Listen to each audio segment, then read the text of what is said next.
Hello everybody, it's Zach here from realestatelicensewizard.com. Today, we're doing another real estate exam practice question. Today's question 192. Without further ado, let's jump right into it. Alright, so this is a little bit of a lengthy question, so buckle up, sit tight, and listen closely. Obviously, the font's a little bit smaller, so obviously, if you can't read it, just try and listen and, kind of get the question. Alright, so the question states, Mrs. Jane lives in a small residential neighborhood. 100-year-old trees surround her home, and her neighbor, Mr. Joe, claims the trees are on his property and is planning on cutting them down.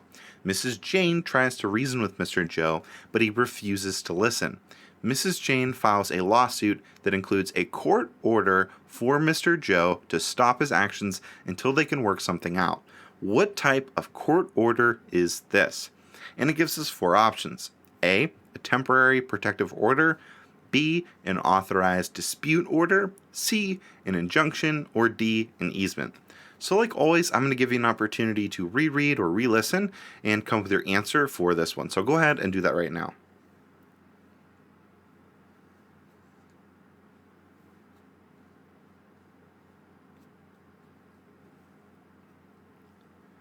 Alrighty, so hopefully you came with your answer. Obviously, hopefully it's the correct answer. So what is the correct answer for this one? Well, it's going to be C. That's right, it's an injunction. So why is it an injunction? What is an injunction? Well, obviously with this question, you need to look at what it really asks. So they give you all this information, which is great, but really these last two sentences right here, and I'm going to underline them, is what you need to look at here.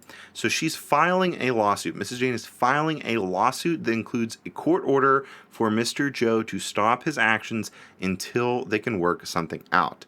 Now, if a dispute is pending, the court will likely issue an injunction, preventing Mr. Joe from cutting down the trees until they're entirely resolved. Injunctions can be used to protect interests in real property. A court-ordered injunction can be used to prevent harmful action, stop ongoing or repeated contact, or force a defendant to take action to prevent harm. So really, if you understand the term injunction, which is why, again, I stress so much on this channel about vocabulary and understanding your terms, if you understand what an injunction is and you really break down the last two sentences, you will understand this question and you should get this one correct. Now, obviously, if you don't know what an injunction is, you're not going to get this one. So just another reminder to really familiarize yourself with all these terms because they do show up on the exam.